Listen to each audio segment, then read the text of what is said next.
Hello guys, welcome back to my channel in English Academy.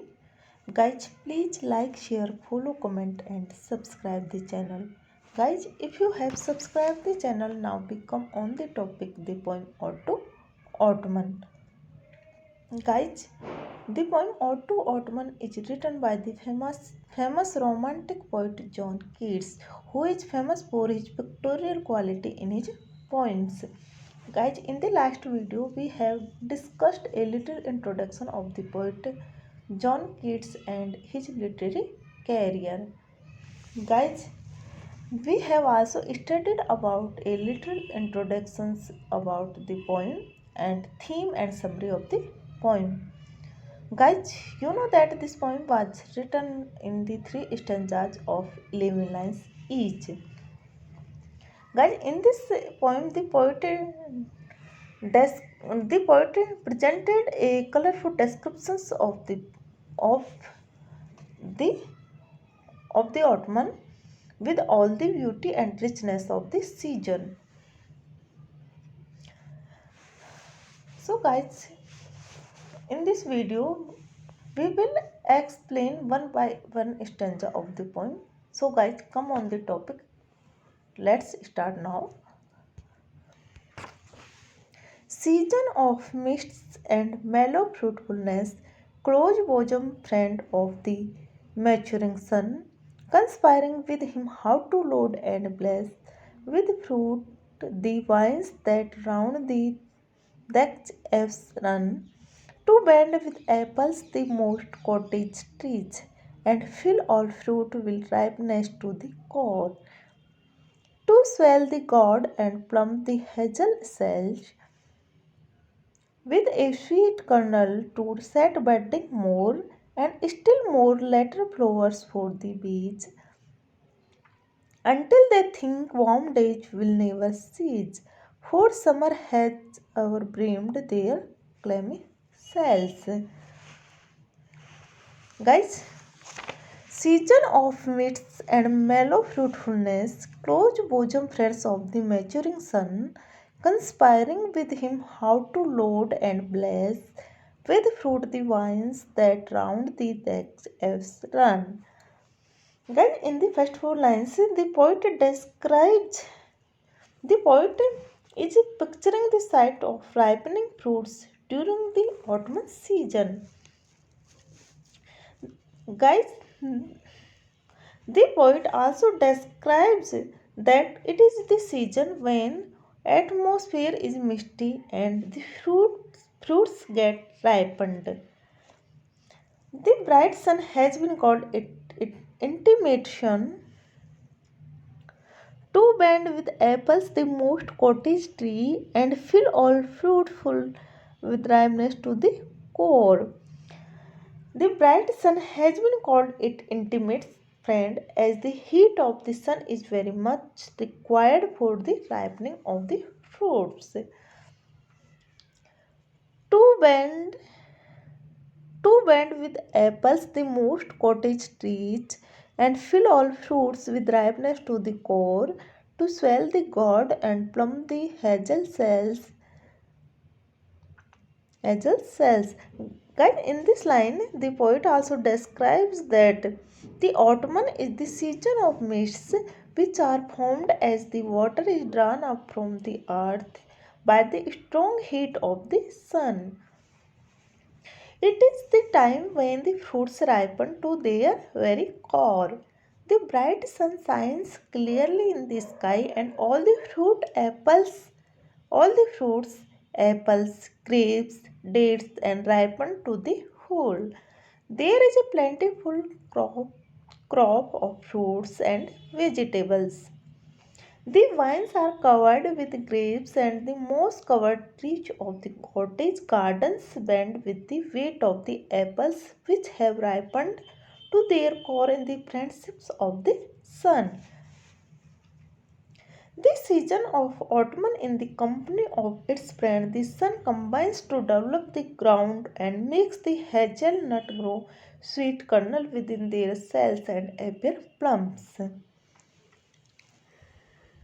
with a sweet kernel to set budding more, and still more later flowers for the weeds, until they think warm days will never cease, for summer has ever brimmed their clammy cells. Guys, the poet says that the flowers continue till the late seasons in autumn blooms abundantly. Bees sucks up their pollen and go on collecting honey from these flowers into their sticky hives.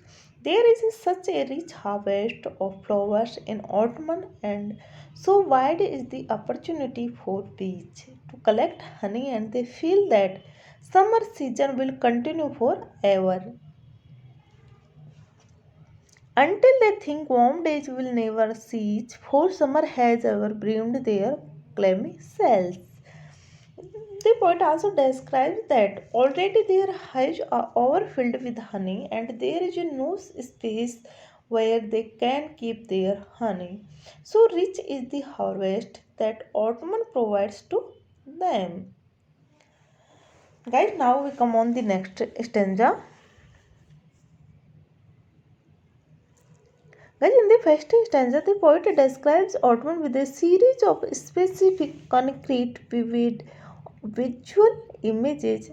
The stanza begins with autumn at the peak of fulfillment and continues the ripening to an almost unbearable intensity. Guys, but the apples become so numerous that their weight bends the trees. The gods swell and the hazelnuts plumb. This fertility that has no end in is suggested in the flower and bee images in the last four lines of the stanza. Guys, now we come on the next stanza.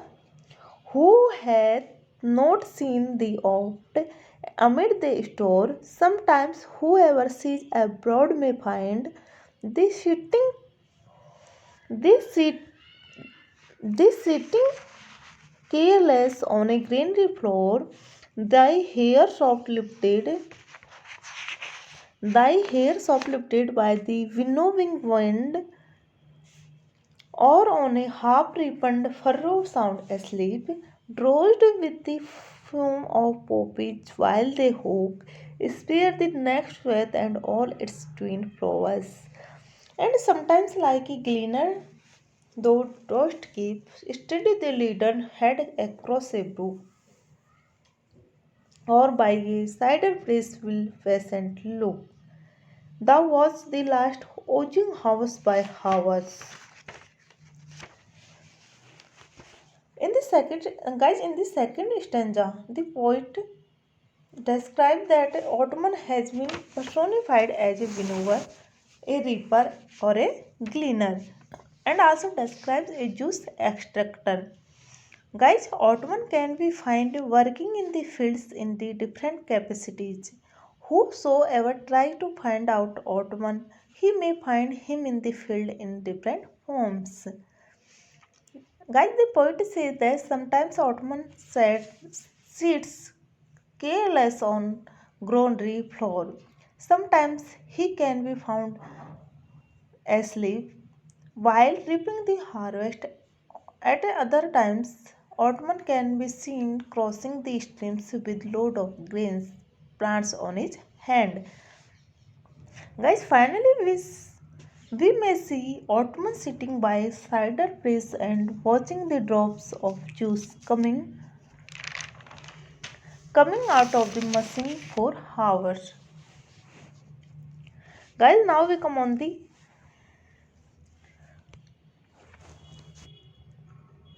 guys here the poet personified Ottoman as a reaper or a harvester crosses a brook and watches a cider press. Some work remains the furrow is half ripened. The winnowed hair wrappers to ripe grain still standing. Guys, we come on the last stanza of the poem. So guys, where are the songs of springs?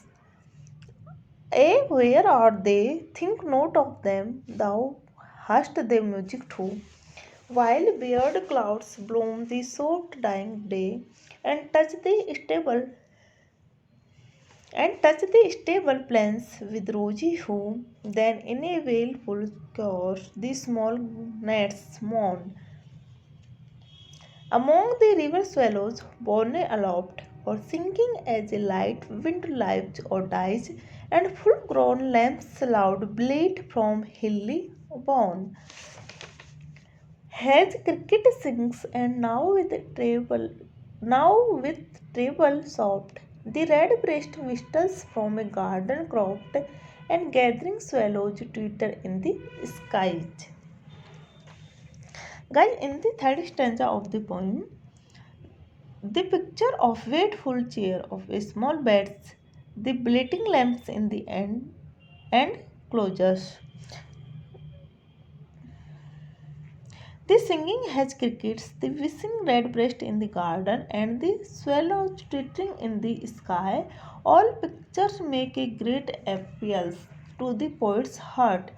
Guys, in the last stanza of the poem, the poet fully enjoys the autumn as a season, and around he feels no regret for the songs of spring. Guys, the pictures presented by kids in two poems are not only vivid and suggestive and but also concrete and meaningful. Thanks so much all of guys to give your valuable time for watching the video.